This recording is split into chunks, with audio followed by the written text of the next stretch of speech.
Okay, we got a unusual day today. It's raining, and nobody's here. Like, nobody, so it's quiet. Super quiet. Let me just get over so you can't see my... This is my body pillow. Okay, we're starting on page 139. Oh, and we're going to go 10 minutes. So let me start the timer.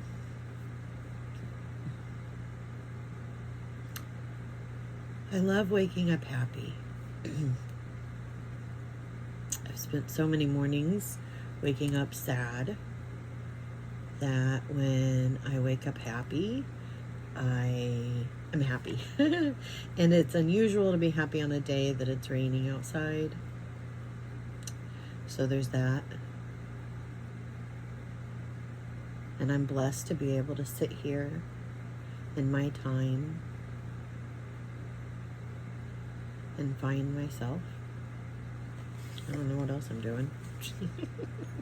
Going fucking crazy. Okay. As I was backing out of the audience chamber, King Garu cried out gaily as he shook a tiny finger at me. Look well after Princess Hapa Hapa, little man all head. While seated in my apartment, the day following my reception at court and the presentation of the Royal Library to me, whiling away the time as best I could by dipping into the early history of the Umilobas, I suddenly heard a great wheezing and whistling sound, as if someone suffering from the asthma were approaching. Bulger gave a low growl. I sprang up, and upon going to the door, was not a little surprised to see Migros Alto coming toward me with very short hops, every one of which drew forth a grunt. However, he finally reached a seat in my apartment, and after half an hour's rest, addressed me as follows. I bring thee good news, little man all head, His Majesty King Garu has graciously resolved. I bring thee good news, little man all head. His Majesty King Garu has graciously resolved to appoint thee one of his ministers of state. Polydotto has informed him that your head is exactly 3 times larger than the largest Umilobas, and that consequently,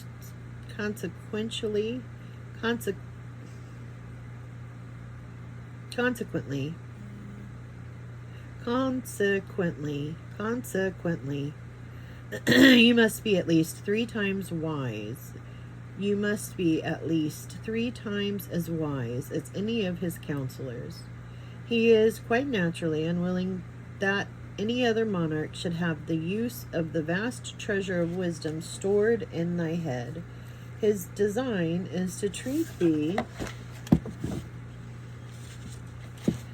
like a son, to surround thee with everything that gold can buy or cunning hands fashion, for thy comfort and amusement. In a word, so to shower honors upon thee, thou shalt soon forget thy home and kinspeople. The effect of Migros Alto's word upon me was indescribable. It felt as if my heart were about to beat its last. It was only by the greatest effort that I could pull myself together, stammer out my thanks to His Majesty King Garu, and save myself from betraying my utterly disconsolate condition. Behold me now a prisoner for life. For in spite of all these honeyed words, King Garu now proceeded to double the number of guards set to watch my movements. Clyde here! And thus head off any attempt at escape. I, of course, pretended not to notice this extra precaution. In fact, I put a smiling face over my sad heart and pretended to be perfectly contented to have given up all thoughts of ever returning home. I took good care to let Migros Alto know that I now intended to begin studying the ancient history of his people.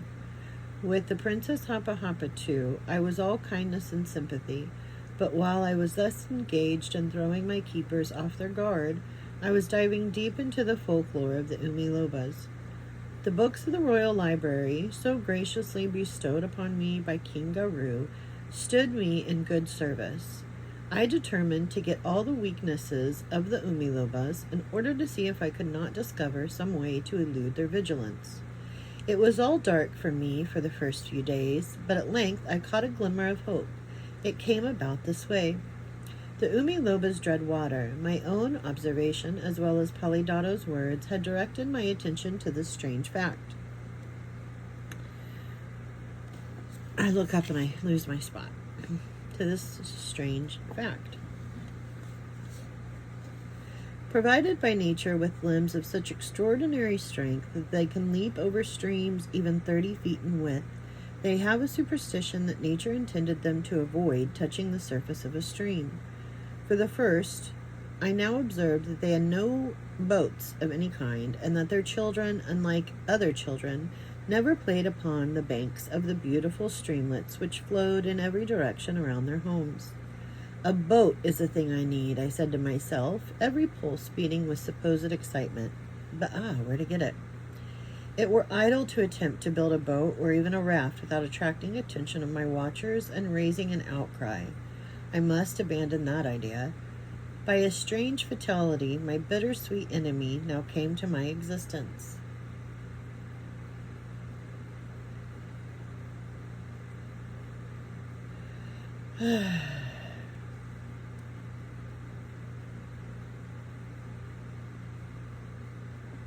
You doubtless remember how that animated coil of steel spring, Megazotto, tried to kill me by placing tiny poison knife blades in my bed. I'm looking at Clyde. He's doing something weird over there. You okay? Clyde? You okay? What's the matter, baby?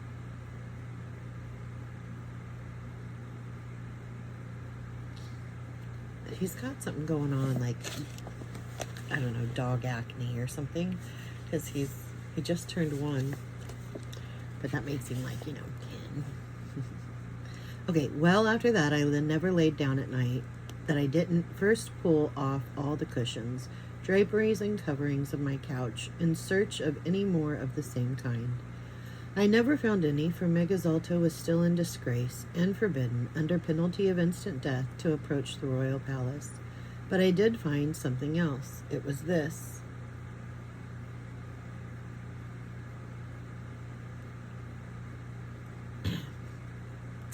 He's got this doggy acne like I was talking about, and I keep looking over because he's like face down in the carpet, just sitting there. Okay. I discovered that my bedstead, emptied of its cushions and cloths, was exactly the shape of a yawl boat. In fact, of so fine a model as to give infinite pleasure to my sailor's eye, and, most astonishing discovery of all, that it was already fitted with a staunch and shapely mast, the staff which supported the hangings. All I needed was a couple of thin, straight sticks for booms, and I would be able to take one of my sheets and rig a square sail in a few moments. Here again I found myself face to face with an appalling difficulty. Even admitting that I could elude the vigilance of my keepers, how was I, all alone by myself, to transport the heavy bedstead to the water's edge, a quarter of a mile away? I was upon the point of giving up the whole scheme. The more I turned it over in my mind, the more its dangers and difficulties increased. I paced the floor with quick and anxious step, scarcely aware of Bulger's solicitude.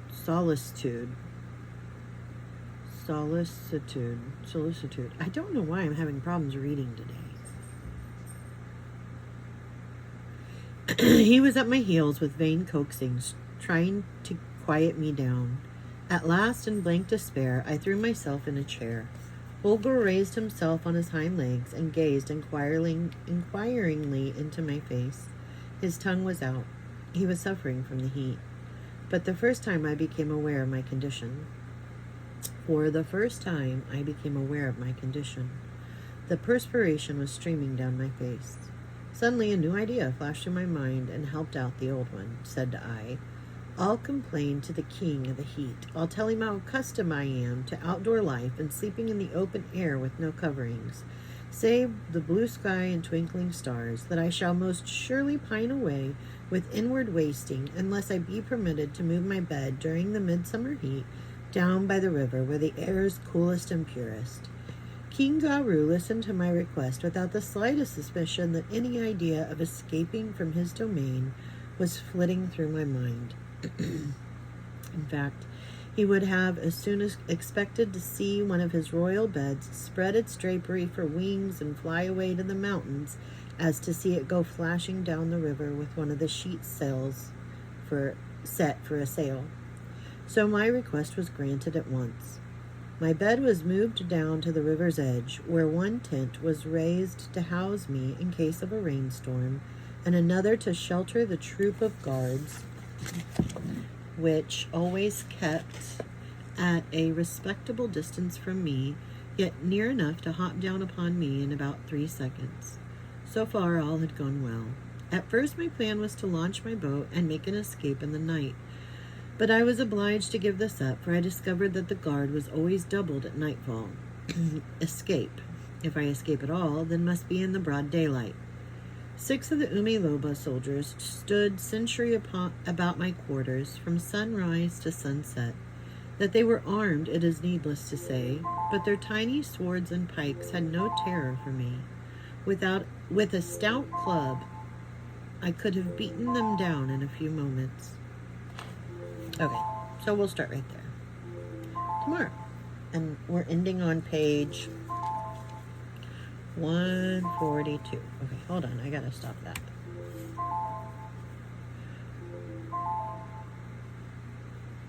Okay. So I realized yesterday, though, after I got done, I don't even, geez Louise, I keep forgetting what page we started on. I forgot to read my 139. No, I start where we end. I swear I'm not losing my mind. Okay, but yesterday, I forgot to read my little, help me get through anything. Okay. Quit procrastinating on anything and everything. Time wasted is just that, wasted. Avoid distractions and all the noise around me. Block it out. The art of continuous self-love through food, through water, through intake, through intentional meditation and thought. Something inside of me is superior to circumstance. Is it kind? Is it true? Does it reflect my authentic self? Focus more on money and its education. Focus more on self-discipline. See the sun, honor the moon. Forward momentum. The path out of hell is through misery. Honor my journey. We are slaves to our own incessant urges to escape the present moment.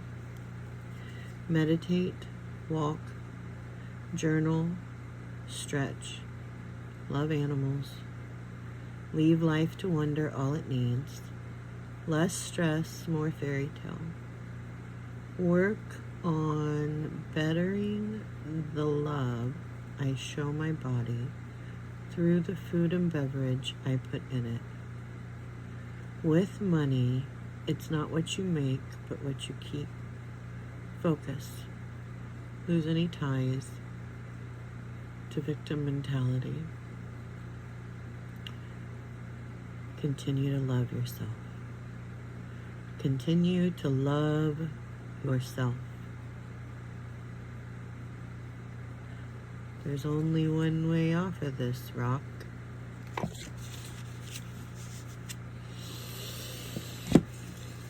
But continue to love yourself. Honor the creation.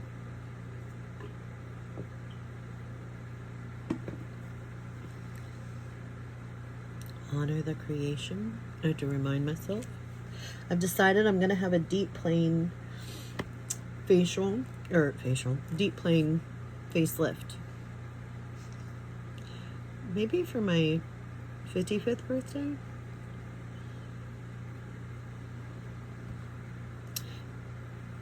As I lose weight, this will go away. this. This is what happens when you get old. I used to look at this on people and I'd think, how does that happen? Like, why does their face droop? But it's just,